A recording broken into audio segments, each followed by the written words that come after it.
State bank of Pakistan SBP तरफ़ान अॼु 23 अप्रैल वेज़न ways छिरे ते वधीक $1 बिलियन अदा करण जी तस्दीक थियण खां पोइ पाकिस्तान गॾियल अरब इमारात खे $3.34 बिलियन जी रक़म जी वापसी मुकमल करे वरिती आहे। मर्कज़ी बैंक जे मुताबिक़ ताज़ो अदायगी अबू ज़हबी फंड फॉर डेवलपमेंट खे कई हुई, जेका अॻु में SP वटि रखियल जमा जी पुख़्तगी जी पुठियां हुई। MCB बैंक लिमिटेड जे तरफ़ मार्च 2020 ते ख़त्म थियल टिमाही लाइ मालियाती नतीजा रिपोर्ट कया, जंहिंमें ₹1 जी टैक्स खां पोइ मुनाफ़ो पोस्ट कयो वियो। $8 बिलियन ऐं पेरबुरी कैश डिविडेंड जो ऐलान। नो फी शेयर नोरे फ़िल्मीअ उदायगी जी बराबर 3 अप्रैल ते जारी कयल हिकु बयान में बैंक चयो त इन जी बोर्ड ऑफ डायरेक्टर्स मियान मोहम्मद मंशा जी सदारत में 2020 जी पहिरें टिमाही जी माली नतीजनि जो जाइज़ो वरितो ऐं इन जी मंज़ूरी ॾिनी। इस्लामाबाद खे पंहिंजी वजूद जो घणो हिसो पाकिस्तान जे हुक्मराननि लाइ फ़ख्र जो मक़ाम रहियो आहे, ख़ासि तौर ते छाकाणि त उहो आम टीन दुनिया जो वॾो शहर नाहे। नंढूं सरसबज़ ऐं जेतिरी क़दर इशराफिया ईंदियूं आहिनि, इहो इस्लाम आबाद जेको घणो परे मुस्तक़बिल में वजूद में ईंदो, इन खां बि वधीक इशराफियाचीनी ऐं तबाही सां सरसबज़ थियण जो ख़तरो आहे।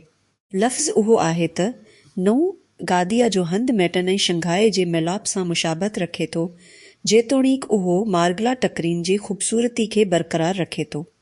पर मार्गिला टिकरियूं बि हूंदियूं जिन जे बारे में ॻाल्हाइण खां पोइ इहे मौजूदा हुकूमत जे उज़मत जी फ़रीब जो शिकार थी विया आहिनि।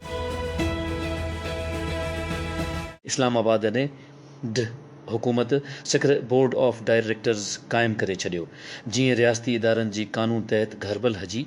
नोटिफिकेशन मूजिबि ग़ुलाम मुस्तफ़ा लेगारी बोर्ड जी चेयरमैन के तौरु कमु कंदो, जॾहिं त प्राइवेट मेंबरनि में फ़राज़ शेख, सनम इनाम शेख, इमरान हुसैन ऐं नवीन मंगी शामिल आहिनि। उन्हनि मां अक्सरियत सियासी वॾेरनि जा वेझा माइट आहिनि, जिन में वेठी या अॻूणी सीनेटर शामिल आहिनि। फ़ाइदा किरदारनि जी विच में मुतहरिक ॾेखारियो चोरे। चिरस कैफे नोजुंगा चयो त हिन घणो कुझु ॾिठो आहे। तक़रीबन 3 ॾहाकनि खां पोइ केनिया जी क्लिफी काउंटी में पैदावार सियाजी सार संभाल में कमु करण खां पोइ ओभर अफ्रीकी मुल्क जी साहिल थी कि गुज़िरियल साल औरतुनि लाइ शयूं वाज़े तौर ते ख़राब थी वियूं आहिनि। अमेरिका जी इमदाद जी प्रोग्रामनि में वॾी कट जी विच में छकी पज़ीर सम्झ रखे थी। अफ्रीका जी तरक़ी पज़ीर इसन जे दौरान US फंडिंग हिकु भेरो मुफ़्त पैदाइश ते कंट्रोल, ज़चगी जी चिकास ऐं ॿियूं पंचायत जी सार संभाल मोबाइल मेडिकल क्लिनिक ज़रिए मुहैया कयूं ख़िदमतूं जेके ओचितो ख़त्म थी वियूं, जीअं ट्रंप इंतिज़ामिया US agency for international development खे ख़त्म करे छॾियो ऐं ख़ानदानी मनसूबाबंदी लाइ फंडिंग में घटिताई कई। पूरिश उन्हारी जे आख़िर में हिकु आल इलेक्ट्रिक कईन कोप वकिरणु शुरू कंदो। जर्मन ऑटो मेकर खां ताज़ो सिग्नल त उहो अञा ताईं EVs लाइ मार्केट जी तलब ॾिसे थो। कईन कूप EV जंहिं जा 4 दरवाज़ा आहिनि, हिकु रवायती कोप जी बरअक्स।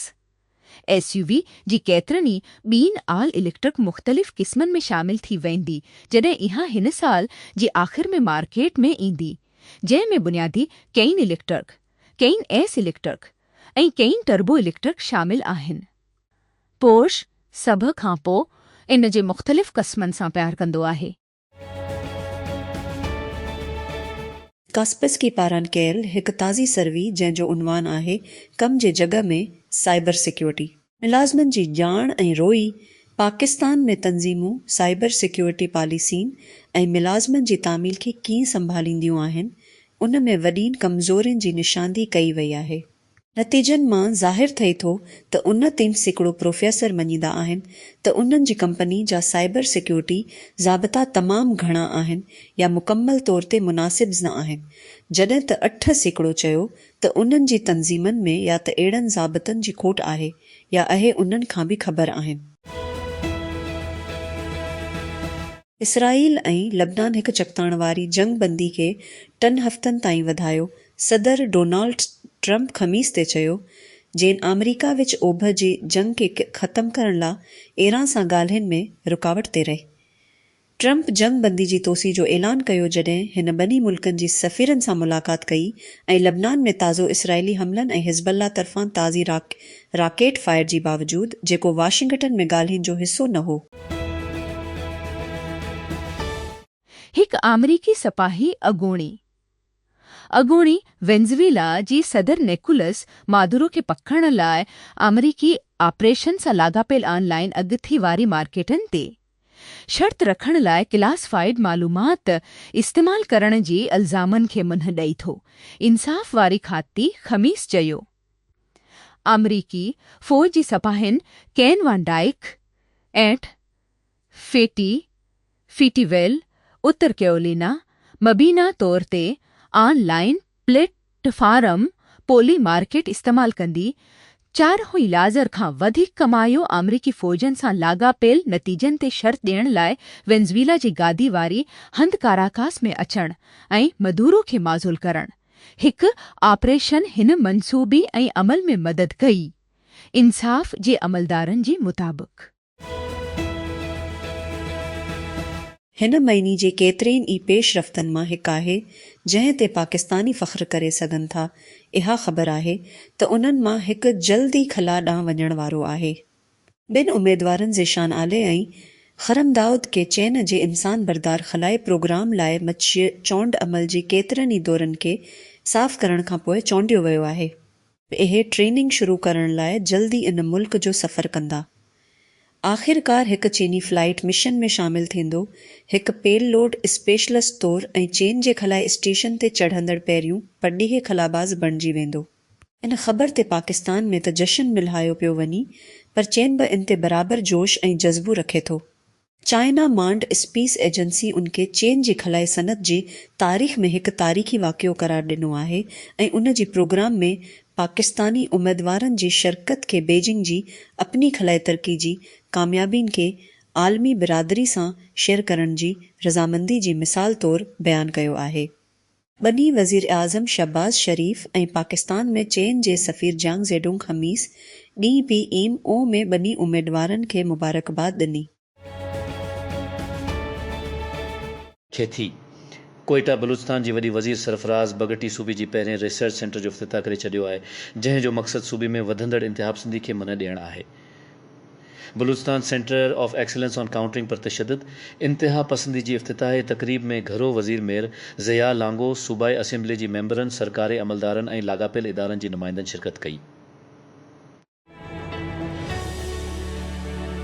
खसदार कलात में अणॼातल मोटरसाइकिल सवार हथियारबंदनि जी दुकान ते दस्ती बम सां हमलो कयो, जंहिं जी नतीजे में 4 ॼणा ज़ख़्मी थी पिया। पुलिस मूजिबि वाक़ियो अरबा जी राति देर सां किले पंद्राणी में पेश आयो, जती मोटरसाइकिल सवार नामालूम हथियारबंदनि दुकान ते दस्ती बम अछलायो। दस्ती बम ज़ोरदार धमाको थियो, जंहिं जी नतीजे में 4 ॼणा ज़ख़्मी थी पिया। बैरूत अमल खे जंगी जुर्म करार ॾेई थो, बीन अल-अक़वामी इंसाफ़ हासिल करण जो वाइदो कयो। हक़नि जी गुरूहनि जो मुतालिबो आहे एहतिसाब, चवनि था त आम माण्हुनि खे उरादी तौर ते निशानो बणाइण गैर क़ानूनी आहे। हमलो ॻाल्हियुनि जी नई दूर खे चकींदो आहे बेरोत। लुबनानी अॻवाननि ख़मीस ते इसराइली जंगी ॾोहनि जी मज़मत कई हिकु हवाई हमले खां पोइ मुल्क जे ॾखण में हिकु सहाफ़ी खे क़त्ल कयो। हिकु अहिड़ो हमिलो जंहिंसां हिकु चकताण पैदा थी वई, छाकाणि त इहो वाशिंगटन में ॿिनि हुकूमनि जे विच में जंग बंदी ॻाल्हियुनि जी नई दूर सां ठेके अची थो। बैनुल अक़वामी फ़ौजदारी अदालत जे जजनि ख़मीस ते फ़िलिपाइन जे अॻूणी सदर रोड्रिगो डोटेट जे ख़िलाफ़ इंसानियत जे ख़िलाफ़ ॾोहनि जे इल्ज़ामनि जी तस्दीक़ कई आहे त हू मंशियात जे ख़िलाफ़ सख़्त कार्रवाई लाइ हिन ऑफ़िस में मुबीना तौर ते निगरानी कई हुई। 2 जजनि जी पैनल इत्तिफ़ाक़ राय सां मिलिया त इहा दलील मौजूदु हुआ त अॻूणो अॻवान केतिरनि ई क़त्लनि जो ज़िम्मेवार हो, पहिरें ॾखण फ़िलिपाइन जी शहर दावाओ जो मेयर ऐं बाद में जॾहिं हो सदर हो। हिकु अमरीकी स्पेशल फोर्सेस जो सिपाही फ़ौजी ऑपरेशन में मलवस आहे, जंहिं निकोलस मादुरो खे पकड़ियो हो, उन खां पोइ गिरफ़्तार कयो वियो आहे, जॾहिं हिन मबीना तौर ते वेनेज़ुएला जे अॻूणी अॻवान खे हटाइण ते शर्त रखे हुई। उन खां अॻु मालूमात आम तौर ते दस्तियाब हुई। US department of justice DOJ गानन कैन वान डाइक ते इल्ज़ाम हुनियो आहे त हिन मबीना तौर ते पोली मार्केट ते वापार कयो, हिकु क्रिप्टो ताक़तवर प्लेटफॉर्म मुहर्रम मालूमात जी बुनियाद ते। में त एंदड़ महीने हज़ारें नौकरियूं कटेंदो जीअं उहो मसनूई ज़हानत मंसूबनि ते अॻु खां वधीक ख़र्च करे थो। कंपनी ख़मीस ते हिकु मेमो में मुलाज़िमनि खे ॿुधायो त हिन पंहिंजी अफ़रादी क़ुवत जो 10% घटाइण जो इरादो कयो, तक़रीबन 8 स्टाफ। इहो चयो त इहो पिणु हज़ारें वधीक ख़लील नौकरियूं न भरींदो, जंहिं लाइ हिन खे भर्ती कयो वियो हो।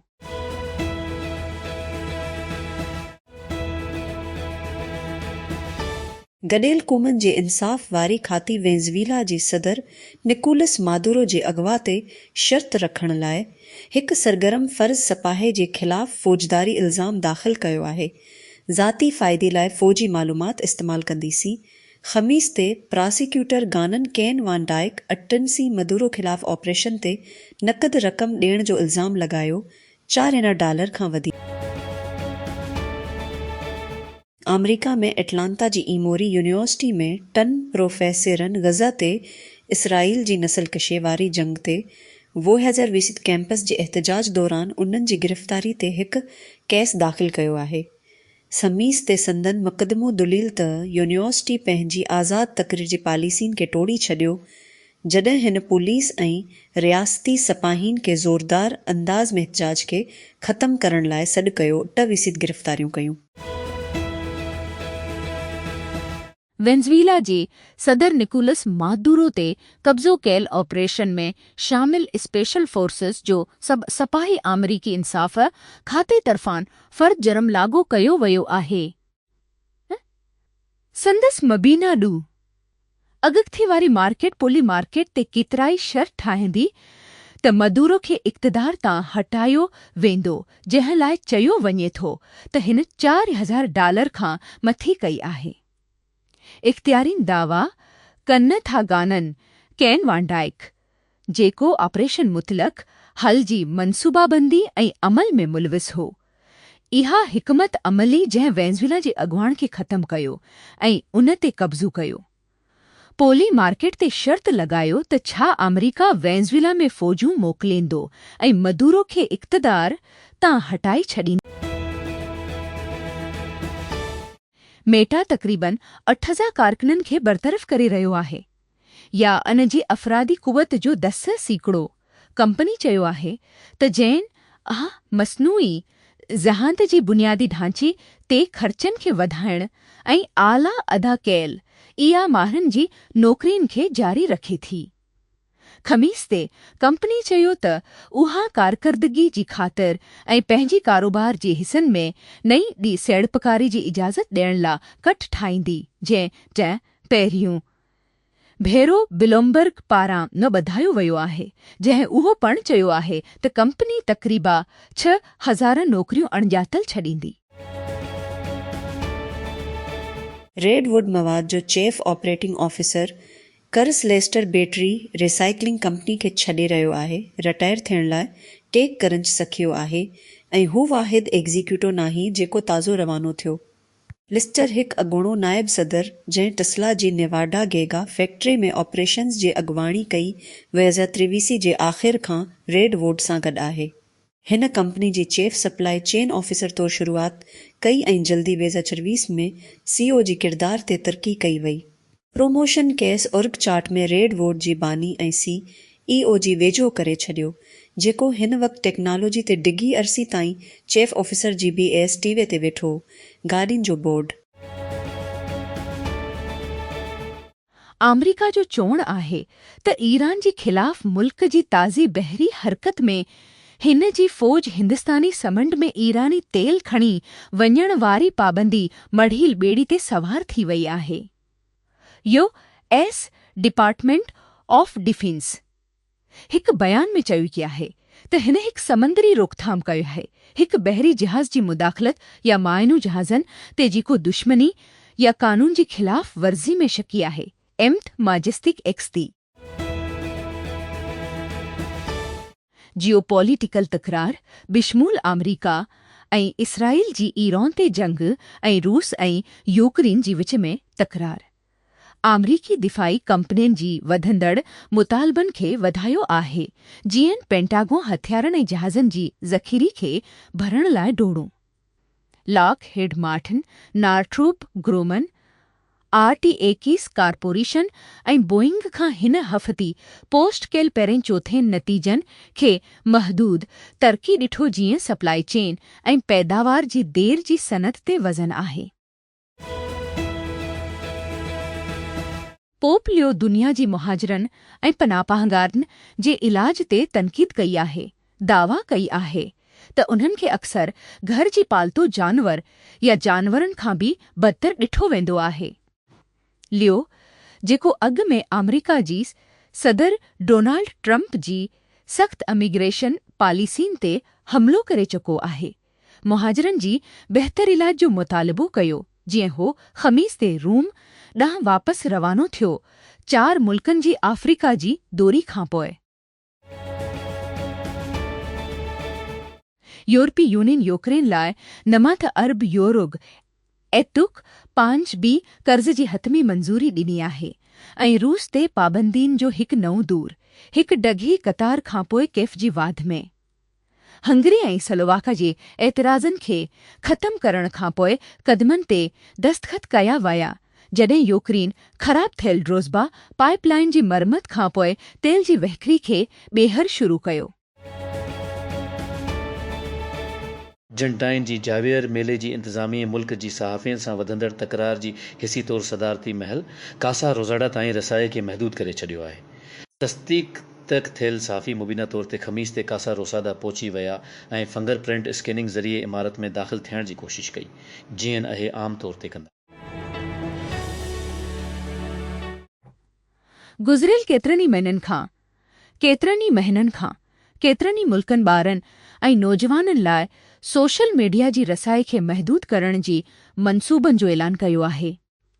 ऑस्ट्रेलिया गुज़िरियल साल जे आख़िर में अहिड़नि क़दमनि ते अमल करण वारो पहिरियों बणिजी वियो। हिकु मिसाल क़ाइमु कयो त ॿिया मुल्क हाणे वेझे ॾिसी रहिया आहिनि। ऑस्ट्रेलिया जा ज़ाबिता ॿियनि मुल्कनि जे तजवीज़नि सां गॾु उन्हनि दॿा ऐं ख़तरनि खे घटाइण जो मक़सदु आहे जेके नौजवान इस्तेमाल कंदड़ सोशल मीडिया ते मुंहं ॾेई सघनि था, जिन में साइबर बिलिंग, लत, ज़हनी सिहत जा मसइला ऐं शकारनि जी नुमाइश शामिल आहिनि। इसराइली पोलीस सूमर ते हिकु यहूदी शख़्स खे हिरासत में वरितो त हिकु इसराइली ऐं फ़िलिस्तीनी झंडो सां ठहियल कप पाइण लाइ पोइ मज़हबी सां ढकी छॾियो हो, चवे थो, हिकु नादर केस में जंहिं क़ौमी ध्यानु चकायो आहे। एल्किस सिनक्लियर 85 सालनि जो लेखक ऐं इब्रानी यूनिवर्सिटी में मलंदड़ लेक्चरर CCEE खे ॿुधायो त पुलिस हिन सां राब्तो कयो जॾहिं हो तल अबीब खां बेविसी मेल ॾखण ओभर में पंहिंजी अबाणी शहर मोदीन में हिकु कैफ़ी ते वेठो हो। मिंटनि अंदरि हिंच चयो त हिन खे मक़ामी पुलिस स्टेशन ॾांहुं वरितो वियो, ॻोल्हण ऐं हिरासत में वरितो वियो।